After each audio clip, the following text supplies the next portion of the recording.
সম্মানিত দর্শক মণ্ডলী, ডিলাইট হজ গ্রুপের শুভাকাঙ্ক্ষী যারা রয়েছেন, আমি এই মুহূর্তে দাঁড়িয়ে আছি প্রাচীন সভ্যতা ও ঐতিহ্যের শহর মিশরের রাজধানী কায়রোতে।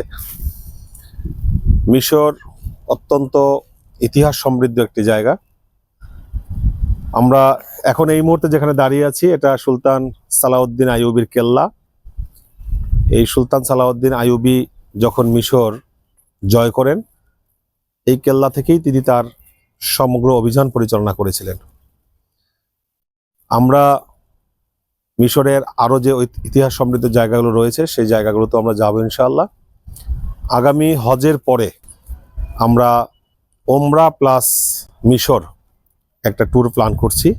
আল্লাহ চাহে তো আমরা একটি কাফেলা নিয়ে মিশরে আসব।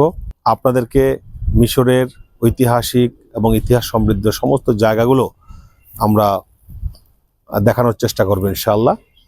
আপনারা দেখতে পাচ্ছেন পিছনে এই বিস্তীর্ণ এলাকা জুড়ে এটি সুলতান সালাউদ্দিন আইয়ুবীর কেল্লা, এবং সুদৃশ্য যে মসজিদটি তুরস্কের আয়া সোফিয়ার আদলে তৈরি করা।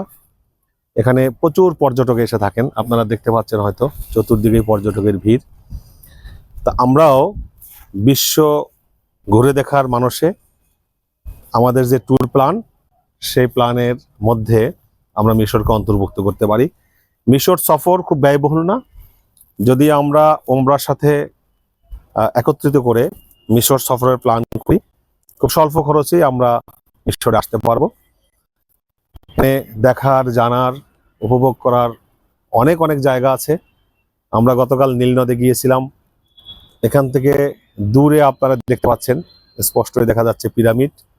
আমরা সেখানেও যাব, এবং নমরুদের লাশ মমি করা আছে, আমরা সেই জায়গাগুলোতেও যাব। এমনিভাবে আরো যতগুলো দর্শনীয় জায়গা আছে আমরা চেষ্টা করব আপনাদেরকে সবগুলো জায়গা ঘুরিয়ে দেখানোর জন্য। আগামী আগস্টের শেষ দিকে 15 দিনের একটি প্রোগ্রাম নিয়ে আমরা ইনশাআল্লাহ আসব, যার মধ্যে 5 দিন মিশর এবং 10 দিন মক্কা মদিনা। আমন্ত্রণ থাকবে বিশ্ব ঘুরে দেখার ধারাবাহিকতায়। আপনারাও আমাদের এই কাফেলায় সম্পৃক্ত হবেন। বিস্তারিত জানার জন্য স্ক্রিনে আমাদের যে মোবাইল নাম্বার থাকবে, সেখানে যোগাযোগ করলে আমরা আপনাদেরকে আরো বিস্তারিত আমরা বলতে পারবো এবং জানাবো ইনশাআল্লাহ।